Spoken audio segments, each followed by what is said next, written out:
com você uma mensagem do coração de Deus, que está nesse texto, e eu quero falar sobre algumas características de um homem de aliança, algumas características que fazem parte da sua vida, precisam fazer parte do seu caráter, precisa estar impresso em você, as pessoas precisam olhar para você e ler isso. E eu quero dizer que é mais do que o que nós falamos, é o que nós expressamos com a nossa vida.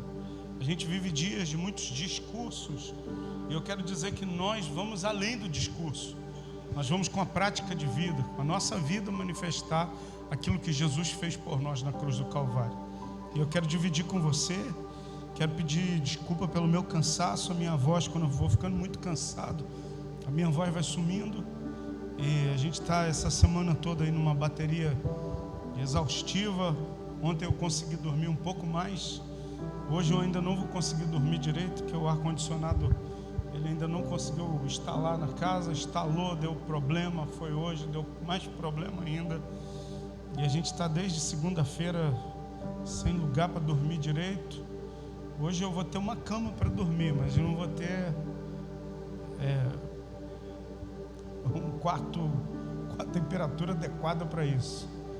O forno está ligado nos tantos e tantos graus de poder, igual o da Cassiane.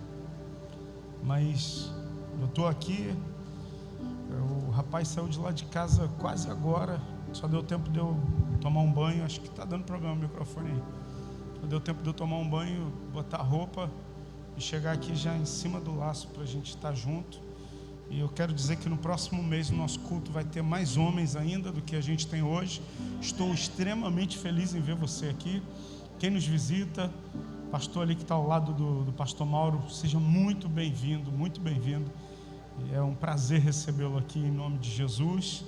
Quem tem mais aí, visitante, Deus abençoe, campeão. É um prazer sempre tê-lo aqui. Amém? Então vamos para a palavra. Efésios capítulo de número 1. Eu quero falar sobre essas características. O texto diz assim no versículo de número 3: Bendito seja o Deus e Pai de nosso Senhor Jesus Cristo, que nos abençoou com todas as bênçãos espirituais nas regiões celestiais em Cristo, porque Deus nos escolheu nele antes da criação do mundo, para sermos santos e irrepreensíveis em sua presença. Em amor nos predestinou para sermos adotados como filhos por meio de Jesus Cristo, conforme o bom propósito da sua vontade, para o louvor da sua glória, da sua gloriosa graça, o qual nos deu gratuitamente no amado. Verso 7 vai dizer assim: nele temos a redenção por meio de seu sangue, o perdão dos pecados, de acordo com as riquezas da graça de Deus, a qual ele derramou sobre nós com toda sabedoria e entendimento, e nos revelou o mistério da sua vontade, de acordo com o seu bom propósito que ele estabeleceu em Cristo, isto é, de fazer convergir em Cristo todas as coisas celestiais ou terrenas, na dispensação da plenitude dos tempos. Nele fomos também escolhidos. Olhe para o seu vizinho e diz assim: tu é um escolhido, meu irmão. Nele fomos também escolhidos, tendo sido predestinados conforme o plano daquele que faz todas as coisas segundo o propósito da sua vontade, a fim de que nós, os que primeiro esperamos em Cristo, sejamos para o louvor da sua glória.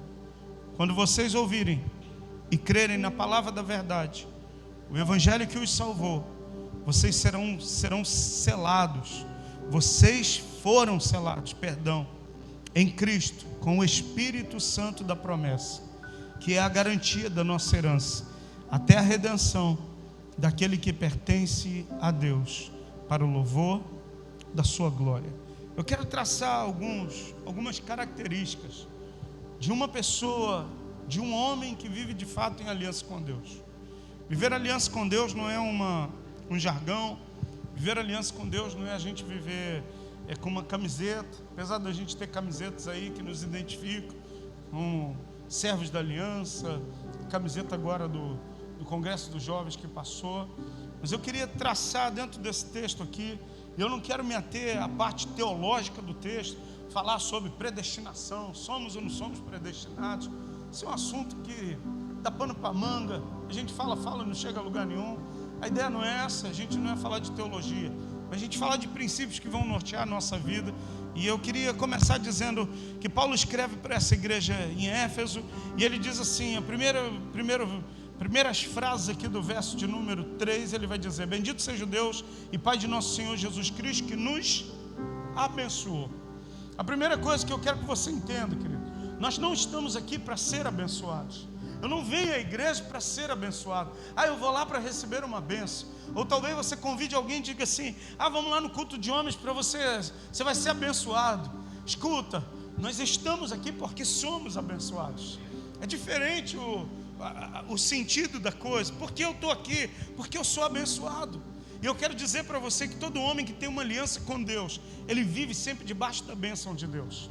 O nosso grande problema de entender esse sou abençoado é porque a gente decidiu classificar abençoado com coisas materiais que a gente recebe. Exemplo, o Robson vai comprar um carro 0 km. Ninguém se alegra com o irmão, cara. Ele vai comprar o carro 0 km, ele vai dar carona pra gente. E aí o Robson, ele comprou esse carro, trabalhou, comprou, etc e tal. E aí ele chega com a chave na igreja. Aí o irmão fala assim: caramba, Deus está abençoando o Robson. Mas ele já é. Ele teve o carro porque ele já é alguém abençoado. O fato de ter não minimiza quem ele é. Se eu tenho ou se eu não tenho, eu sou. Isso está dentro de mim.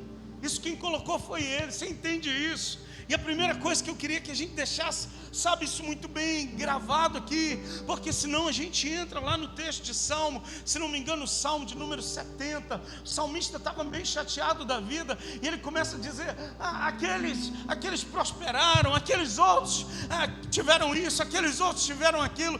Escuta, e a gente olha, e a gente não vê algumas coisas acontecendo na nossa vida, a gente acha assim: Deus está abençoando ele, ou no caso, Deus abençoou o Robson e não me abençoou.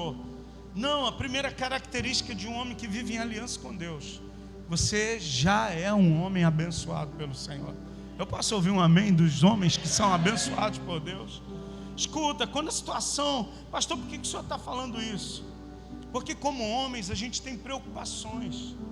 Como homens a gente tem nossas tarefas dentro de casa. Nós temos nossos compromissos financeiros. A gente tem, sabe, você que é homem casado, estou falando para você. Você que não é casado, você vai chegar nessa fase. Se você é macho, se você é homem. Porque tem uns caras aí que, me perdoe a expressão, os caras não são homens. Porque eles jogam toda a responsabilidade, sabe, para outros. Mas você que é homem de fato, você entende que, cara, eu preciso trazer a provisão para minha casa. Eu preciso proteger a minha família. Eu preciso proteger a minha esposa. Eu preciso dar destino para os meus filhos.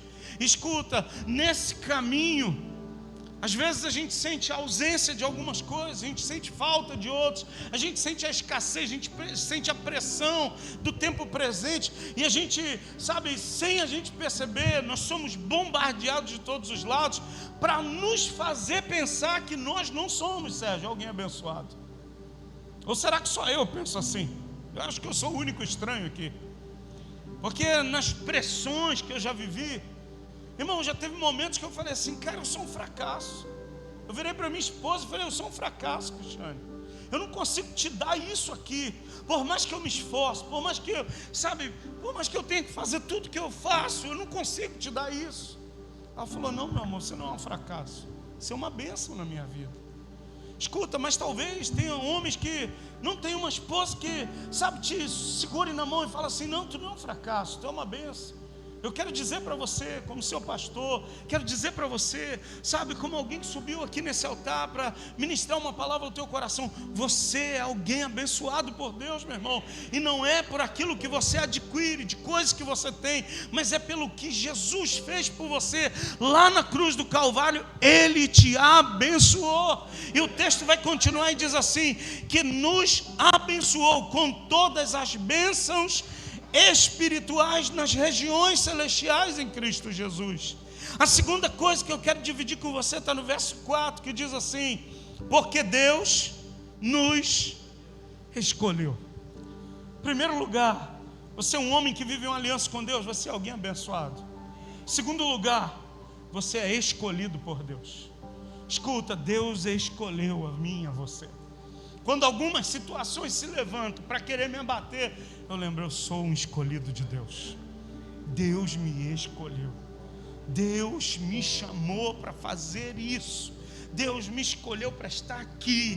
Deus me escolheu para esse fim. Deus me escolheu para esse propósito. Deus me separou para isso aqui. Eu quero dizer para você, Deus escolheu você.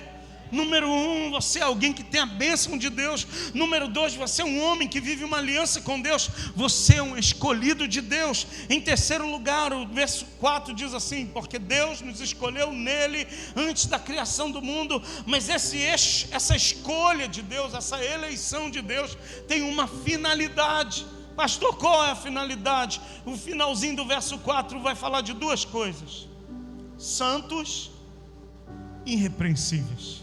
Olha para o seu vizinho e diz assim: Deus te escolheu. Não é porque você é mais bonito do que eu. Deus te escolheu para você ser santo e irrepreensível. Pastor, para que Deus nos escolheu? Para a gente dizer para o ímpio: aí eu vou para o céu e você não vai. Para a gente dizer: eu sou abençoado, você é amaldiçoado. Não, Deus nos escolheu para nós sermos santos e sermos irrepreensíveis. Santo é separado. Santo é, eu vivo nesse mundo, mas eu não sou desse mundo. Eu estou aqui, mas eu não sou daqui. Meu pai costumava muito, e essa Bíblia aqui era do meu pai. Essa Bíblia, esse texto está grifado aqui com a própria mãozinha dele. Está todo tremidinho aqui, porque ele tremia muito na hora de escrever. E ele escreveu e deixou esse registro para mim, esse ensinamento. Sabe, quando eu subi aqui para ministrar, era como se eu estivesse ouvindo meu pai dizendo: Júnior, você é um homem de aliança. E todo homem de aliança, número 1, ele é um abençoado. Todo homem de aliança, número 2, ele é escolhido. Mas ele é escolhido com um propósito. Você foi escolhido para ser santo e você foi escolhido para ser irrepreensível. Santo é separação. Escuta, nós estamos nesse mundo, mas nós não somos dele. Eu vindo de casa para cá, passei ali por Padre Miguel, ali perto do campo ali. Irmão, já está um agito do carnaval terrível. Na verdade, esse agito já está há algumas semanas. E eu comecei a olhar para tudo aquilo, eu falei: cara, eu não sou desse mundo. Eu não sou daqui. Isso aqui não faz parte da minha vida. Eu quero dizer para você, nós estamos aqui, mas nós não somos desse mundo. Você é cidadão do céu. Você pode dar um glória a Deus por isso, irmão? Escuta, sabe aqueles enterros daqueles crentes, aqueles crentes raiz, sabe? O cara estava lá estirado lá no caixão, e os irmãos, glória a Deus, entrou na glória. Você vai nos enterros agora, gente que esqueceu que você foi promovido, você partiu dessa terra aqui, você não está aqui, nós vamos sentir a saudade. Mas quem foi, irmão, ele está na glória, está junto com o Senhor. Sabe, ele por ser alguém que não é dessa terra, ele voltou para a pátria dele, voltou para a casa dele. E eu quero que a gente, como homens de aliança, a gente tenha isso muito gravado. Número 1, eu sou alguém abençoado. Número 2, eu sou escolhido, mas eu sou escolhido para ser separado. Em segundo lugar, eu sou escolhido para ser, olha o que diz o texto: porque Deus nos escolheu. Porque Deus nos escolheu nele antes da criação do mundo para sermos santos e irrepreensíveis Irrepreensível significa que não dá margem à repreensão ou censura, sem nenhuma falha. Perfeito. Isso é ser irrepreensível. E eu quero dizer para você, Deus nos chamou para a gente viver separado para Ele, e para a gente viver uma vida que não dê margem para que ninguém olhe para nós, e através da nossa vida venha o escândalo do Evangelho de Jesus. São dias, irmãos, de tanto escândalo, de tantas coisas. Semana que passou, irmão, quantos escândalos eu ouvi. Sabe, um escândalo que eu falei, a pastora subiu aqui. Falei, ô pastora, que saudade de ver a senhora, de falar com a senhora. E ela começou a falar comigo algumas coisas de pessoas que eu conheço, de pessoas que eu nunca ia imaginar que estavam tendo esse tipo de conduta. Falei, Deus, nunca imaginar, essa pessoa já subiu aqui para pregar a palavra para os jovens aqui da igreja. Falei, Deus, não acredito nisso.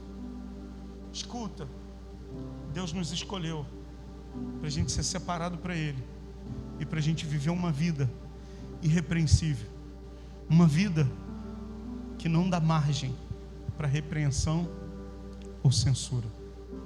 Que a gente viva de tal forma nessa terra que o texto de Hebreus se cumpra na nossa vida. Hebreus 11 vai dizer que os heróis da fé, o texto diz assim: homens dos quais o mundo não era digno. Que a gente viva nessa terra de tal maneira, caminhando em fé. Não é porque nós somos melhores do que ninguém, porque a gente decidiu viver essa eleição de Deus, porque nós decidimos viver essa escolha de Deus. Quando as pessoas olharem para você, João, vão dizer, você é um jovem irrepreensível. Quando olharem para você, o seu trabalho, Mateus, diga, cara, a gente não tem o que falar de você, não tem censura para você. Quando olharem para você, irmão Roberto, quando você estiver na secretaria da escola, sabe, as mães forem ali para fazer o pagamento da mensalidade do filho, fala assim, senhor Roberto, eu nunca vi nada que eu possa censurar a sua vida. O senhor vive de forma irrepreensível. Sabe, que as pessoas olhem para você, Leandro, quando entrarem lá no seu comércio, possam dizer assim, eu vejo algo diferente em você. Sabe, não é aquilo que a gente possui, não são bens que a gente possui que nos diferem dos outros. Nós não somos abençoados porque eu entrei na igreja, não tinha nada, agora eu tenho 2 carros. Não, nós somos abençoados por aquilo que carregamos aqui. Nós carregamos a presença dele em nós, nós carregamos a glória dele nos nossos ombros. Isso é o que nos diferencia do mundo, irmão. Quando o mundo passa por crises, eles se desesperam, mas escuta, quando nós passamos por momentos de dificuldade, de crise, nós entendemos, eu sou abençoado, ele me escolheu para ser santo, ele me escolheu para ser irrepreensível. Isso é o que nos difere desse mundo, meu irmão. A roupa que a gente veste é quase a mesma, não posso nem mais falar que é a mesma, porque até a roupa do pessoal está diferente demais, mas é quase a mesma. A gente veste a mesma marca, a gente anda pela mesma rua, a gente faz compra no mesmo supermercado, mas o que causa diferença entre nós e esse mundo é a mensagem que carregamos, é a mensagem do Evangelho de Jesus que você carrega. O versículo de número 5 diz assim: em amor nos predestinou para sermos adotados como filhos. Número 1, você é alguém abençoado. Número 2, ele te escolheu. Ele te escolheu com o propósito que você seja santo e irrepreensível. Mas em terceiro lugar, ele te escolheu para você ser filho. Filho, irmão. Quem é pai aqui, tem seu filho, você sabe muito bem que eu estou me referindo. A gente fica sem comer para o filho comer. A gente chora para ele sorrir. E essa semana a gente, por causa da mudança, começamos a procurar escola para as nossas filhas. E a mais velha falou, eu não quero estudar nesse, eu não quero estudar naquele. Eu falei...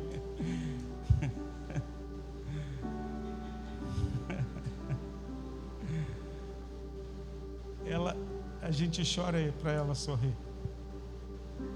Os pais choram pagando mensalidade, material escolar, camiseta, uniforme, condução, um lanche, para eles sorrirem.